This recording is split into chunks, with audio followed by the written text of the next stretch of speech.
It is very prescient that last year at our inaugural America First conference, we were coming fresh off of the Groyper War. Welcome to WatchMojo, and today we're breaking down just what makes this controversial alt-right group so newsworthy. The phrase white Christian nationalism has been in the headlines quite a bit recently, but what does it really mean? Overt white nationalist ideology. I realized, and some might try to refute this in the room, but it's all on video, that he has endorsed Jim Crow segregation. He has denied that the Holocaust happened. He has associated himself with fascism openly. He said if Antifa were fascist, he would be marching alongside them. Groypers have built their entire identity around an unapologetically white nationalist worldview. Followers claim that immigration, multiculturalism, and demographic change threaten quote-unquote Western civilization, and they frame racial identity as central to politics. This rhetoric has made headlines beyond extremist circles, with mainstream outlets reporting on Groypers' growing presence at political events and online forums. These people are old people. I'm an old person too, quite frankly, and I had to talk to younger people about this. But younger people who are in the gaming community are saying these are gamer references. This is for the gamers. And in fact, they're kind of used a lot in the Groyper circles. While they market themselves as defenders of quote-unquote traditional America, their talking points echo decades-old white supremacist movements, given a facelift for younger audiences. Their determination to mainstream extremist narratives make them more than a fringe curiosity. They represent a coordinated effort to bring hate-based ideology into the broader conservative conversation, one event disruption and viral live stream at a time. Also, we asked Grok about this. It says, yes, Bella Ciao, the iconic Italian anti-fascist partisan song, has been ironically appropriated as a meme or joke within Groyper circles, the far-right online subculture associated with Nick Fuentes and his America First movement. Rampant anti-Semitism and Holocaust denial. The Holocaust-denying podcaster Fuentes arriving at Mar-a-Lago as a guest of rapper Ye, formerly known as Kanye West, himself engulfed in controversy for past anti-Semitic remarks. West describing their dinner with Mr. Trump in this since-deleted Twitter video. So Trump is really impressed with Nick Fuentes. At the heart of Groyper ideology is an obsession with anti-Semitic conspiracy theories. Nick Fuentes, more on him soon, has repeatedly questioned the legitimacy of the Holocaust, even mocking survivors.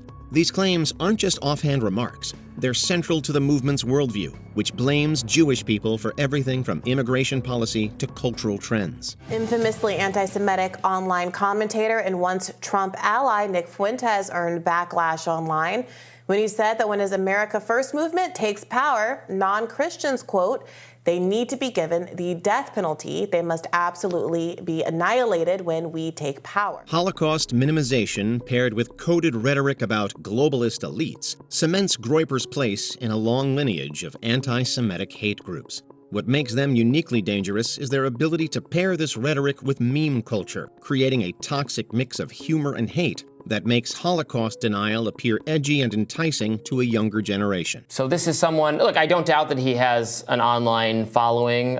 There is, unfortunately, a lot of, there is anti-Semitism and neo-Nazism and Holocaust denial and all other forms of bigotry out there in the world for which he is a vessel, but he's not, he's not, I don't even know if giving him enough publicity to denounce him is worth it. Maybe it is, it's fine. Nick Fuentes' extreme leadership. I was supposed to be entering Boston University for my sophomore year, but in response to recent death threats and threats against my physical safety, I decided that that might not be the best idea. When you start receiving death threats to the extent that I have... Fuentes is more than the movement's figurehead, he is its architect. Media coverage has detailed Fuentes' rise from obscure live streamer to organizer of America First conferences and rallies, turning his personal brand into a pipeline for radicalization. His ability to fuse internet humor, contrarian politics, and explicit racism makes him an unusually effective recruiter. There is this pervasive penetration of our society by a fifth column.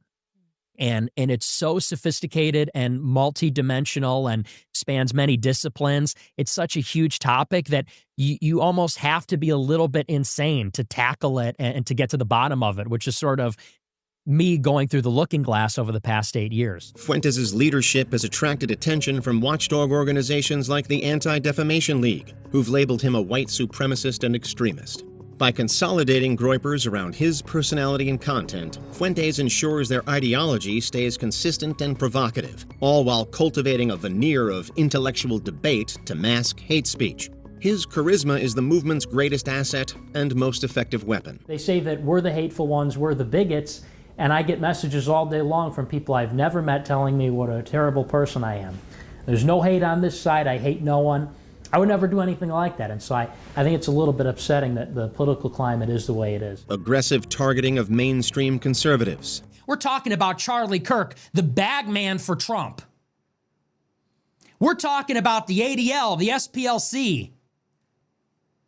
Powerful people got me at the time I was a kid. I was 18. Powerful people got me destroyed the first time. Groypers aren't content to simply clash with the political left. They've made a name for themselves attacking fellow conservatives. This strategy became known as the Groyper Wars, a campaign to disrupt events hosted by groups like Turning Point USA and figures like Ben Shapiro and Charlie Kirk. These confrontations were designed to pressure conservatives into adopting harsher stances on immigration, LGBTQ rights, and race. And who is their guy? Elon's guy, Silicon Valley's guy, Wall Street's guy is J.D. Vance. Now, more on that later. But that was a big reason. I said because Vance was the congenital, archetypal never-Trumper. By heckling prominent figures and framing them as hacks and sellouts, Groypers positioned themselves as the true defenders of quote-unquote real conservatism. This tactic has paid off, elevating their visibility and influence. It's not just a movement of trolls, it's a coordinated push to drag mainstream conservatism further toward extremism. I also don't appreciate the lecture. You don't know me, so I know you're married, I know you're older than me, but you don't know me, you don't know my life, you don't know my situation. I don't think you're in a position to give me advice, especially as a woman, honestly. I don't think women, this is something in the right wing, we say we're anti-feminist, and then women go around telling men what to do, who are not their husbands. Promotion of homophobia and anti-LGBTQIA+ views. You don't hold your ground against these things. Like you said, they take an inch and they go a mile. And always. It starts with, like you said, hey, we just don't want to be beat up, and we just want to get married. And then it turns into, like you said, drag queen story hour. And do you see this thing in Texas the other day where they're in this drag bar and they got these repulsive signs on the wall? Groypers' hostility toward LGBTQ rights is not subtle. Their live streams, rallies, and social media posts are laced with slurs and warnings of societal collapse, echoing decades-old moral panics. Media coverage has documented how their rhetoric fuels a toxic environment for queer Americans, often under the guise of defending quote-unquote traditional family values. This hatred isn't confined to fringe spaces. Groypers actively pressures conservative politicians to reject LGBTQ rights entirely, using the same ambush tactics seen in their broader culture war efforts. Their messaging resonates with radicalized, chronically online young men, creating a cycle of mockery and vitriol that treats queer people as cultural scapegoats. For Groypers, targeting LGBTQ communities is a core ideological pillar, not a side note. Connection to the January 6th Capitol attack. America first! America first! America first! Groypers' online rhetoric has spilled over into the real world. Nick Fuentes' presence near the U.S. Capitol during the January 6th insurrection, with many of his associates participating in or cheering on the violence, is living proof of that. While the Groypers aren't a centralized organization, their connection to this watershed moment in American extremism cemented their reputation as more than mere internet trolls. We just heard that Mike Pence is not going to reject any fraudulent electoral votes! That's right! You heard it here first! Mike Pence has betrayed the United States of America! Their embrace of anti-democratic rhetoric and conspiracies about the 2020 election added fuel to the fire. Even after January 6th, Fuentes used his platform to defend participants and spread narratives that justify political violence. This connection makes it harder to dismiss Groypers as an online-only movement when their highly effective messaging inspires real action. The Democrats are our enemies. What we don't expect is that Republicans will betray us at every turn. I don't know about you, but I will take an enemy any day of the week over a traitor. use of online platforms to spread hate. Online hate speech is like the wildfire of the internet. Easy to see, but almost impossible to contain. Online hate is bigger than any individual platform. One of the Groypers' most effective strategies is turning extremism into a joke. Members of the community rely on memes, gaming culture references, and ironic humor to make white nationalist talking points seem palatable, even funny. By cloaking hate in irony, they sidestep mainstream moderation efforts and lure in younger audiences. The alt-right has predominantly spread through the internet, which has led it to be most accessible to teenage boys who can easily access alt-right content through platforms such as YouTube, Twitter, or even TikTok. New recruits may start by laughing at edgy jokes, only to be gradually exposed to Holocaust denial, racist pseudoscience, and authoritarian propaganda. The tactic of weaponizing irony, as some media outlets refer to it, has been perfected in the age of live streams and TikTok clips. Their online culture is a sophisticated recruitment machine designed to radicalize while deflecting criticism. The problem with this is you can get stuck in a digital echo chamber, where you are only exposed to content that reinforces the beliefs previously put in your head. This can feel like a new exclusive club or community for these boys, but all it does is encourage the offensive behavior they might be showing. By ingraining in susceptible teenage minds, these ideas can really last into adulthood. Normalizing alt-right ideals. 10 o'clock Friday night, hundreds of white nationalists storming the University of Virginia, protesting plans to remove a statue of Confederate General Robert E. Lee. Groypers learned from the fall of the alt-right after 2017's Unite the Right rally in Charlottesville, Virginia. Rather than marching with tiki torches, they branded themselves as clean-cut Christian nationalists. Nick Fuentes' America First Political Action Conference, or AFPAC, serves as a counter to CPAC, presenting Groypers as a polished, intellectual movement rather than an angry, hateful mob. The point of my talk tonight is to talk about how this moment in history is the moment of America First. Some have said in history that there is nothing that can stop an idea whose time has come. This calculated rebrand has allowed them to infiltrate mainstream conservative spaces without immediately raising alarms. Critics note that this strategy makes them uniquely dangerous. Their rhetoric hasn't changed, but their optics have. By presenting themselves as reasonable patriots, Groypers are shifting the Overton window to their considerable advantage, making the far-right ideas seem almost mainstream. And you remember, when I traveled the country and Stop the Steal, I said that it doesn't stop with Stop the Steal. That if Joe Biden is inaugurated, we don't stop after January 20th. We just shift focus. America First, no exceptions. From this day forward, it's going to be only America First. America First. The phrase America First is heavily loaded. With a long history dating back to isolationist and xenophobic movements of the 20th century, Groypers have revived it, using the slogan to cloak ethno-nationalist beliefs under patriotic language. Axios and the New York Times have reported that Fuentes' rendition is designed to attract conservatives frustrated with traditional party politics, while pushing them toward increasingly extreme positions on race and immigration. The Trump revolution is over. It's dead, totally gone. What Trump was about in 2016 was America First.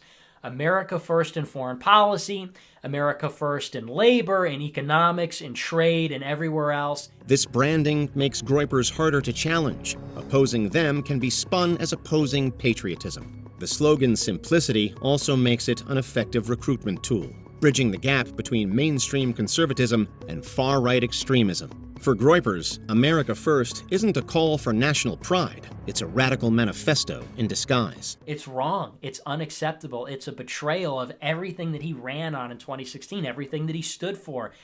He's got to put his foot down, because at a certain point, you get a little tired of the cheerleading here. I'll always respect what he did for the country. I think he's a funny and a good man. Before we continue, be sure to subscribe to our channel and ring the bell to get notified about our latest videos. You have the option to be notified for occasional videos or all of them. If you're on your phone, make sure you go into Settings and switch on your notifications. Using Christian nationalism as a shield for extremism. Christian nationalism is an ideology that is based around the idea that this is a Christian nation. Groypers frequently employ Christian rhetoric to justify their ideology, framing themselves as moral crusaders defending faith against so-called modern decay. Outlets like Salon and the Washington Post have documented how Fuentes and his followers use religion strategically, often conflating Christian values with ethno-nationalism. They also are deeply invested in the notion of spiritual warfare. The idea that we are called as Christians to fight a cosmic battle between good and evil, and that it's our duty to be boots on the ground for God in that conflict. While not all Groypers are devout or even Christian, the branding gives their movement a veneer of righteousness, helping them appeal to religious conservatives wary of secular politics. This tactic isn't new, but Groypers have modernized it for the digital age, merging live stream sermons with culture war talking points. By hiding extremism behind faith, they attempt to deflect criticism while building credibility among audiences already primed to see themselves as defenders of Western culture. Christian nationalists understand themselves to be playing a character. They are drawn into a narrative that says, you are at the last battle. You have a chance to do something that is much bigger than you. Will you answer that call? Will you come to D.C. on January 6th? Will you ride with us to the southern border? What do you think of Groypers? Is there anything we missed? Be sure to let us know in the comments below. I know that a lot of people may not understand what a Groyper is. Representative King and Representative Gosar, I'm not sure if they've been initiated into the Groyper subculture.